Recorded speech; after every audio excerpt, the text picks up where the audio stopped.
be perfectly competitive. So if there is an industrial-wide economy scales, this is what we mean by external economy scale, right?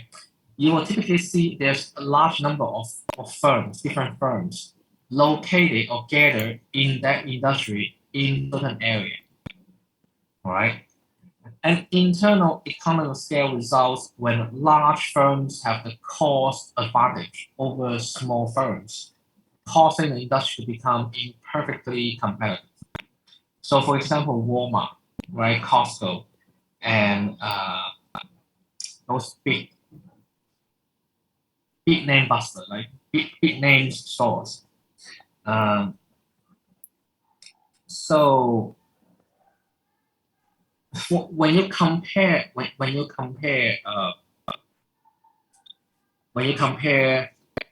developing countries and developed countries, you often see this as the country economy become more mature. You typically find that the smaller shops hardly exist.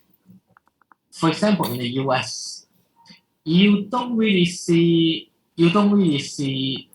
shops that sells cell phones like individually. You only have big shops like Best Buy or something like that, right? Best Buy, that they are the only carrier for electronic stuffs. And so it's because they have the scale advantage. And you don't really see small shops sells electronic stuff to compete with Best Buys in the US.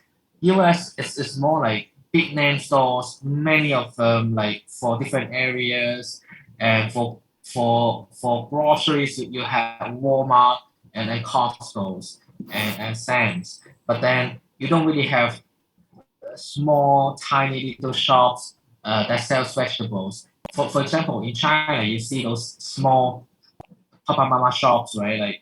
Like sell vegetables, sell electronic stuff, sell cell phones, and those things. But you don't really see that in Europe, in the US, because quite likely all these shops were existing before, but no longer because they just get killed by big stores because they don't have this cost advantage.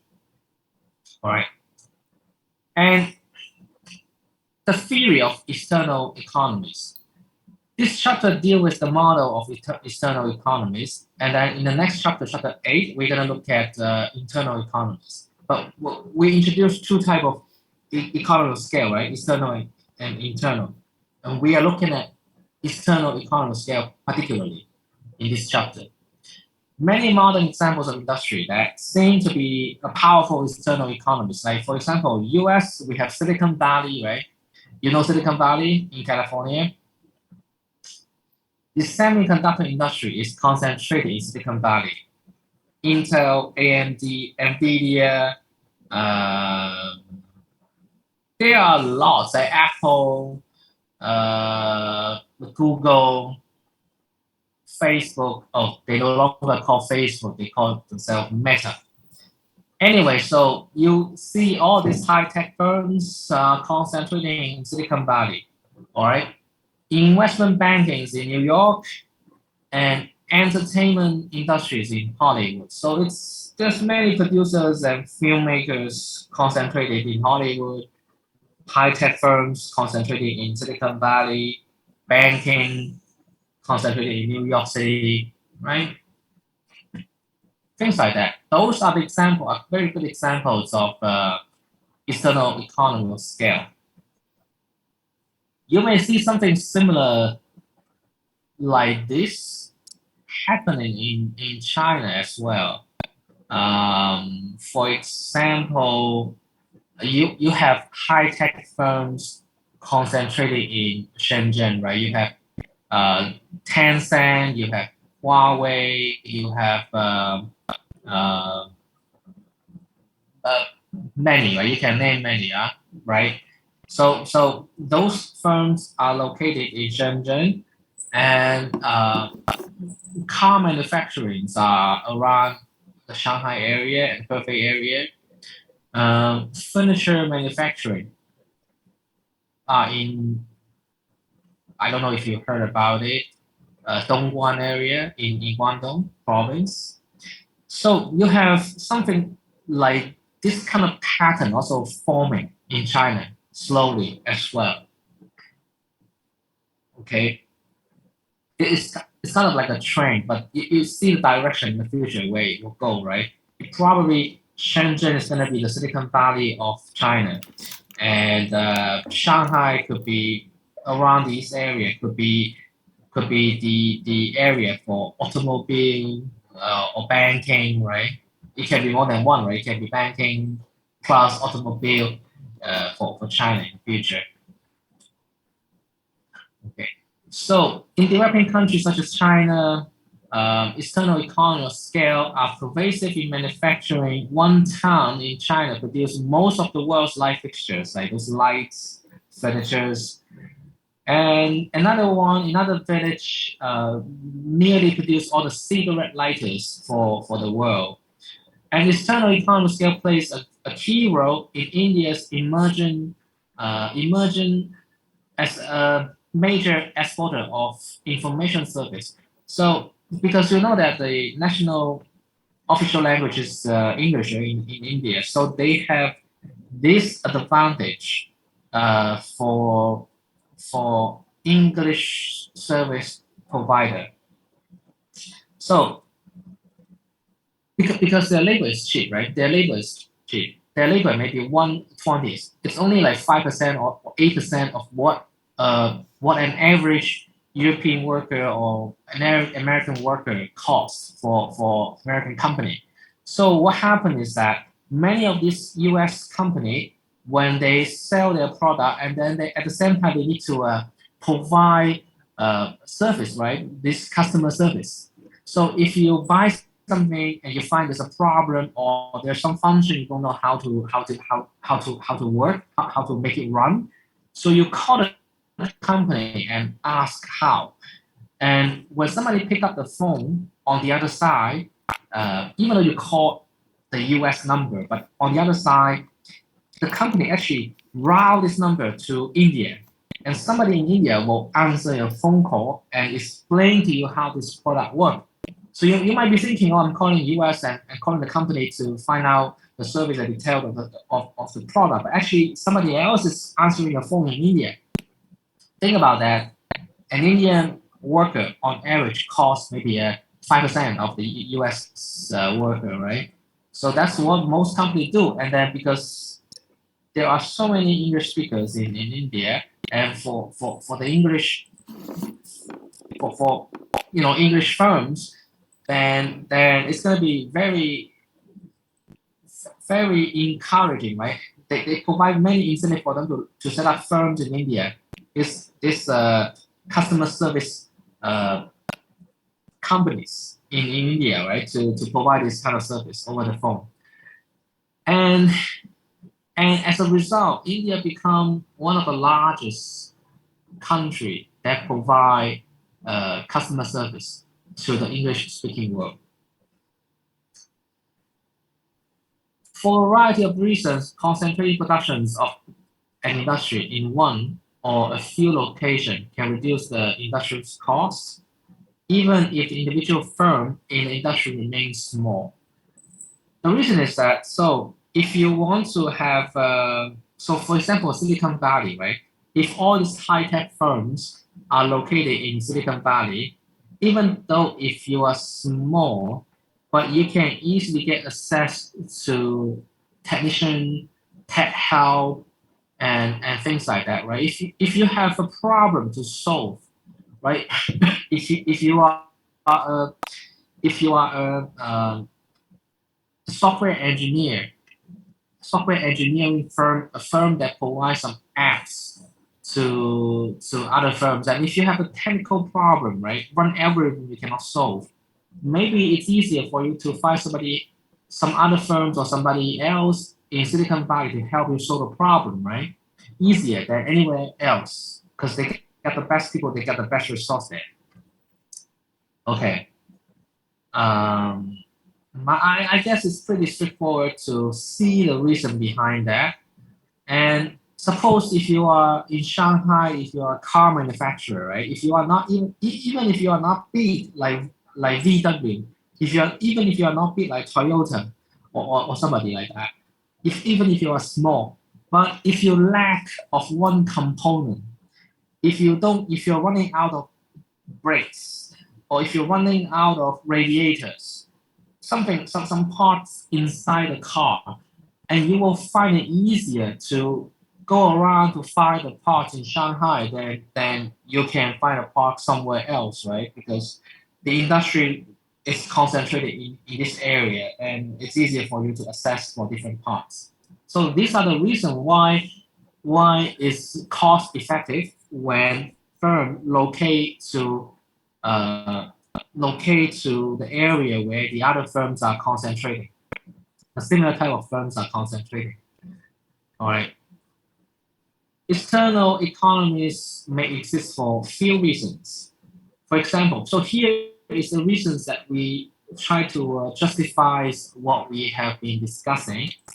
Specialized equipment or services, and this is one type that it fits into the story I just told you. So, specialized equipment or services may be needed for the industry, but are not only supplied by other firms if the industry is large and concentrated. For example, Silicon Valley in California has a large concentration of silicon chips companies, which are serviced by company that makes special machines for manufacturing silicon chips. Okay, so these machines are cheaper and more easily available there than anywhere else. All right. And labor pooling is another very important reason. A large and concentrated industry may attract a pool of workers, reducing employee search and hiring costs for each firm. So if you are a firm in Silicon Valley, if you want to hire an engineer, software engineer or hardware engineer, you can easily find that because all these newly graduated workers, I mean graduated students in software engineer, computer science, they will try to go to Silicon Valley to find a job, right? So it's easier for you to find somebody who you are looking for. And also, people change job. They switch job, jumping around, changing companies, right? So if you're in Silicon Valley, you will be more likely to have applicants coming from another firms, and it could be some other firms that with the knowledge you need, right? If you are competing in the same industry, someone who have the knowledge and experience will be easily going to your firm. You can easily find those kind of people. So labor pooling is another firm, both good for company and good for workers. Because if they are in Silicon Valley, they know there's tons of software firms, hardware firms. They can easily find another job, right? It's good for worker and good for company. Another very important one is knowledge spillover. Workers from different firms may more easily share ideas that benefit each firm with a large and concentrated industry exists.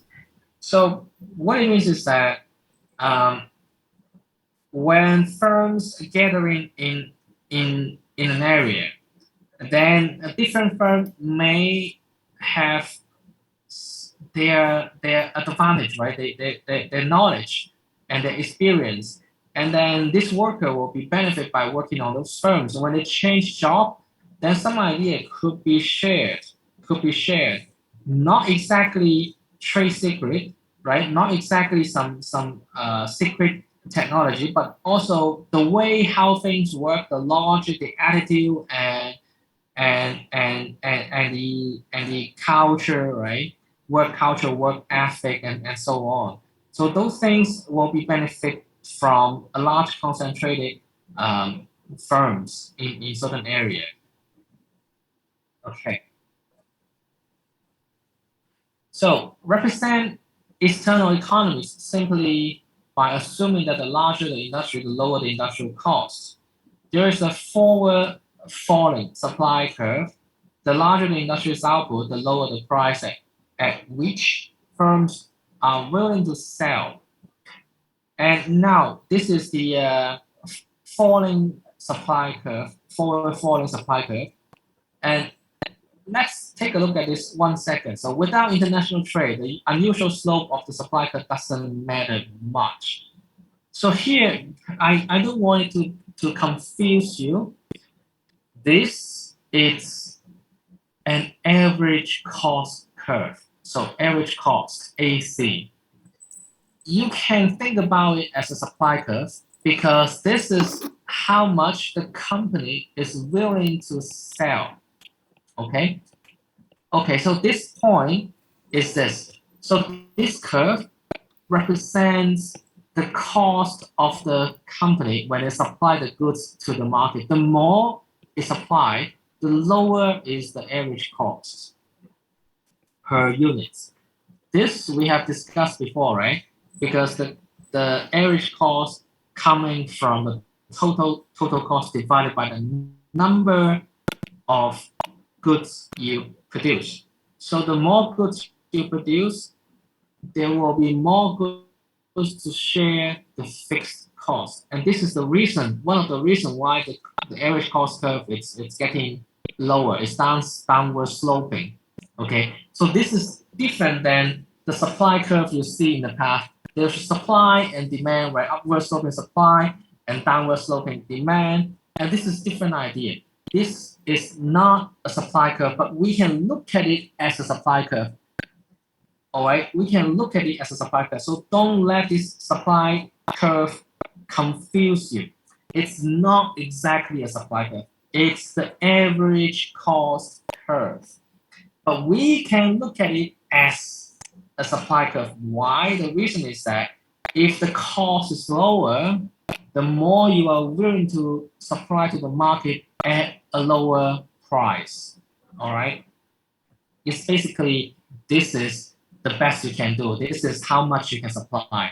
This is the lowest price point you will charge to the market, given the demand, basically. Okay, so why is it downward sloping? Average cost curve, because the more you produce, the cheaper every unit will become. Okay. External economies and international trade. Prior to international trade, equilibrium price and output for each country would be at the point where domestic supply curve intersect the domestic demand curve. And suppose Chinese bottom prices in the absence of trade would be lower than the US bottom of trade. So now we have example how international trade will be benefit by economy of scale, and then we're gonna put them into graphical analysis and to show you how these things work. And later on, we also discuss some problems that may arise from economy of scale. It may be bad for some country. Okay, it may be bad for some country. It's good for some country, but it can be bad for some country as well. So we're gonna look at that. So we will build on this example. We're gonna discuss this example and build on this example to analyze the gainer and losers. So now we have two countries, right? China and US, and they both produce bottom. The Chinese bottom production and consumption is here. So this is the average cost curve, and this is the demand. And China will be producing at this point, all right? And this is the US story, the US side, given the demand and the cost of production. So US is not going to be able to compete with the Chinese worker here, because the Chinese worker can produce bottom cheaply, cheaper than the US workers. In the absence of trade, the price of bottom in China, PC, is lower than the price of bottom in the US, PUS. What will happen when countries open up the potential for trade? in buttons. The Chinese industry will expand while the US button industries will shrink, like become smaller, will contract. This is what it means. Because US has to pay higher costs for production of buttons, right? So they will just buy from Chinese workers. Basically, they will not produce by themselves. So this process fits on itself. As Chinese industry output rises, its cost will fall further. As the US industry output falls, its cost will rise. So the idea is that it will further facilitate specialization. China before trade, they can produce button cheaper, right? And without the economy of scale, in the earlier chapters, if you remember in the earlier chapters, when China and US opened to trade, Chinese button workers will see higher US market price. So they will sell to the US, right? And then eventually the international price will lie in between somewhere the Chinese price and the US price. So it will benefit the Chinese worker by higher the price of producers, right? They will get more money from what they sell. And it will benefit for the US because US worker pay lower price on the Chinese button than the US button, and they just buy from China. Now, with economy of scale, the Chinese consumer in this story will be also benefiting for the falling Chinese price as well. Because if US and China trade and China produce more buttons, it could happen that the button will become even cheaper and cheaper before trade, right? Cheaper. So let me put it in a different way. So if China produced 1 million of buttons at $1 each before trade, okay, and without economy of scale, and this is how much China can do. This is the maximum they can produce, and this is the lowest cost they can produce. And then when they sell to US, then they will sell for higher price that will make the bottom of China buttons, the price of China buttons become a little bit higher than it was. But given economy of scale, China will further their production and it will bring down the average cost. So it could be the case, but we don't know, but it could be the case that China will reduce the cost of button even further. No longer $1. It may be 50 cents, it may be 20 cents, given the US demand is high. So in that case, Chinese consumer will pay lower price for the button, and also US consumer will be paying lower price for the button. So it will be further benefit for both countries. All right. So this is the idea, right? Economy of scale, specialization. It will further bring down the costs for the goods that they trade. It will be further bring down the price level for everything. So how does this concentration of production affect prices? Chinese button price were lower than the US button price before trade because China's supply curve is forward falling. Increased production as a result of trade leads to bottom price that is lower than the price before trade. So trade leads to price that are lower than the price in either country before trade. So that's going to be super nice for both countries. Very different from the implication model without increasing return. And this is what we discussed, right? Without increasing return to scale, then this will not happen. But with this scale effect in place, this can happen. In a standard trade model, relative price converge as a result of trade. If clothes is relatively cheap in home country and relatively expensive in the foreign country before trade opens, the effect of trade was to raise the price in home and reduce the price in foreign country. But in our story, with external economists, By contrast, the effect of trade is to reduce price everywhere in the world. All right, this is the representation here. So when trade is open up, China ends up producing buttons for the world market, which consists both its own domestic market and the US market. Output rises from Q1 to Q2, leading to a fall in the price of buttons from P1 to P2, from here to there, which is lower than the price of button in either country before trade. Okay, so it's good, right? When there's economy of scale. What might cause one country to have an initial advantage from having a lower price? So now, with economy of scale, we don't really need better technology. We don't really need having more resources than the others. Sometimes we only need to do that before someone else does. Okay, so let's take a look at the explanation here. One possibility is comparative advantage due to underlying differences in technology and resources. This is the Ricardian and Petrelli model.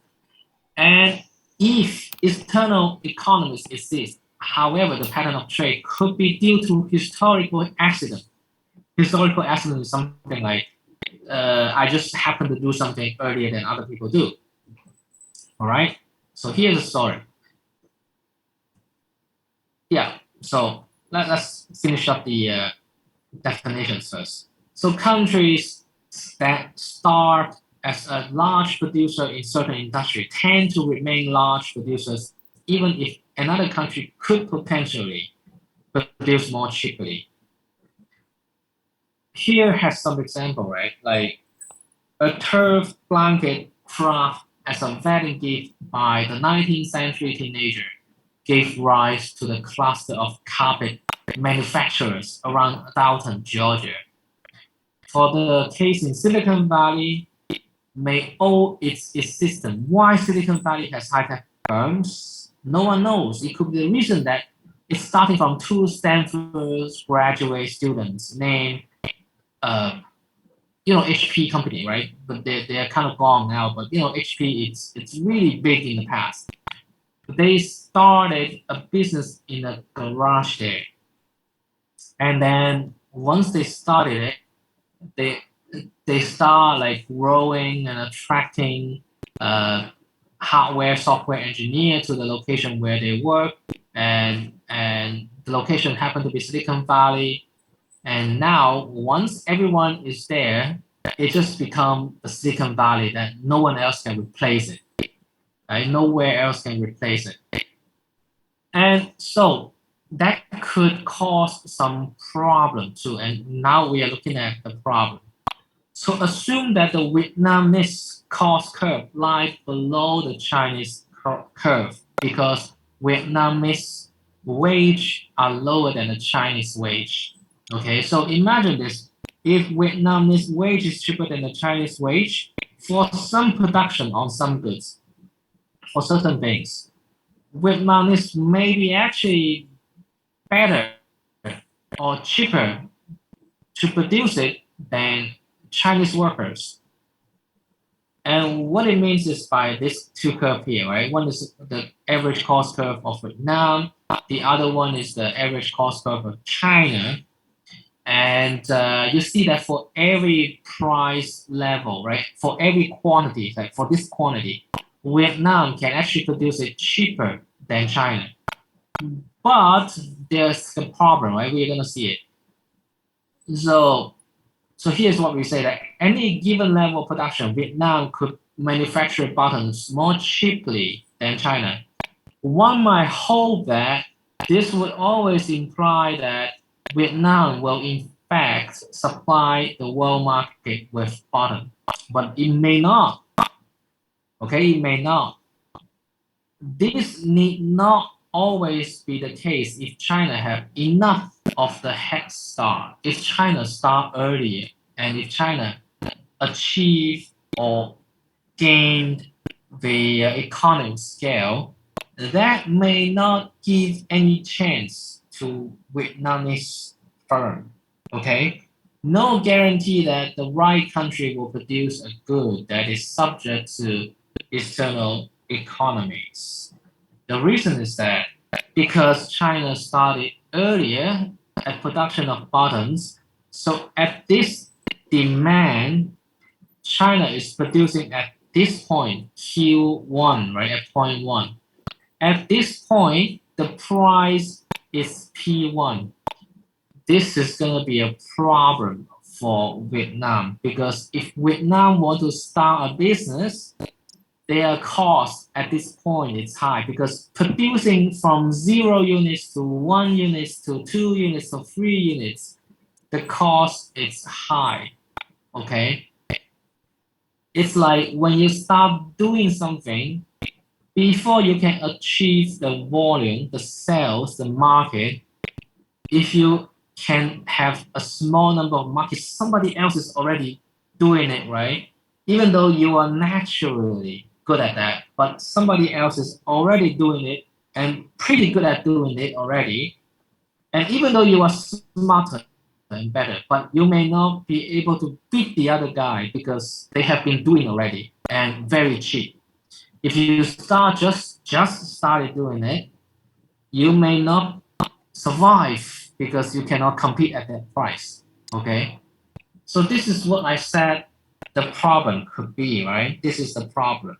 Some country may have some natural advantage on certain production of certain goods, but if they are late into the game, they are late into the market, they may not compete. They may not be able to compete with the other guys that is already playing in the market.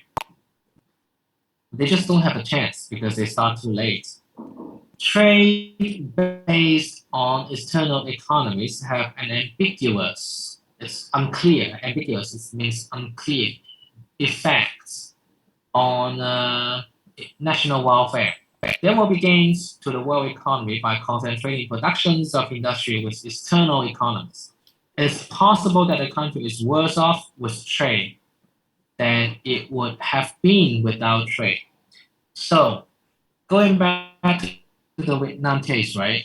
If Vietnam is better at producing buttons than China, but if Vietnam starts trading and Vietnam will see that the price that they buy from the international market will be cheaper than what they can produce at home.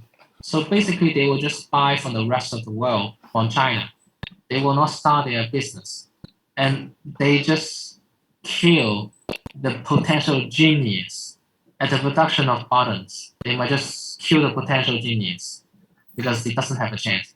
However, if Vietnam do not trade, then Vietnam will have the entire button market for itself. Then they will be start producing the button, and eventually the cost curve will bring down the price of buttons in Vietnam. And after that, if they start trading, they will beat Chinese workers. So this is the reason why somebody is saying that it's possible that a country is worse off with trade than it would have been without trade. So a country may be better off if it produces everything for its own domestic market rather than pay for import. Imagine that Thailand could make watches more cheaply, but Switzerland got there first. The price of watch could be lower in Thailand with no trade. Trade could make Thailand worse off, creating an incentive to protect its potential watch industry from foreign competitions. What if Thailand referred to autarky, like everything back to no trade all by itself? All right. Know that it's still to the benefit of the world economy to take advantage of the gain from concentrating industries. Each country wanting to reap the benefit of housing and industry with economy of scale to create trade conflicts. So when we look at the world, right, like we see that like each country, they are trying to do so. They're trying to have advantage in some area in one industry or two. And that's how you can make the country you can make the country strong and and having an advantage in something, right? If you look at the world, right, you see that usually when we see a country that is good at something, they are good at that, nobody else are good at, then they usually have the trade advantage, right, on that industry, and they are doing well. For example, South Korea, they actually want to help and maintain the status, the advantage in semiconductors, right? South Korea produces almost 85% of the world's memory chips. Like the chips you use in computers and the chips you use in the cell phone, you need memory, right? Whenever you need memory, you need to buy a memory from South Korea because they produce almost 85% of the world's output. And they would like to keep their advantage in that area as well. And that's how you can make the country rich, right? When you look at the world, around the world, right? Why some countries are rich, some countries are not rich? And if you look at that, you will find that whenever the country can manage to maintain their good positions on one or two industry, then whenever this happens, the world has to buy from them. As long as they can maintain this status, they will do good, right? They will do good. Japan doing very well in car manufacturing. If you look at Toyota, Honda, right? They are doing good. Nissan and Japan also have other things too, software design and some pattern designs, right, for high tech, and as well as like PlayStation, like for example, right, electronics. And if you want to play the video games, you have to buy from Sony, right, PlayStation or Microsoft Xbox. US is good at airplane making, software making, right? Microsoft. If you want to run a computer, your computer either run on Apple OS, iOS, or Microsoft Windows. They basically uh, monopolize the whole world for software engineering, right? And again, we talked about that before, right? South Korea, semiconductor, and Europe, well, just Airbus, right? Um, cheese, watches, LV, right? Luxury brands, maybe one more BMW, Mercedes, Porsche, right? So as long as they can maintain their position in certain goods, and I think they will do well. And every country is trying to do that. China, smartphones, what else? Many things. Actually, China represent the most of the world's household items. Basically, everything you see in your house, TV, microwave, like those stuff, they build in China. Most of them. Okay. All right. So maybe we can stop here and then we can keep the new stuff for next class. So any questions here? If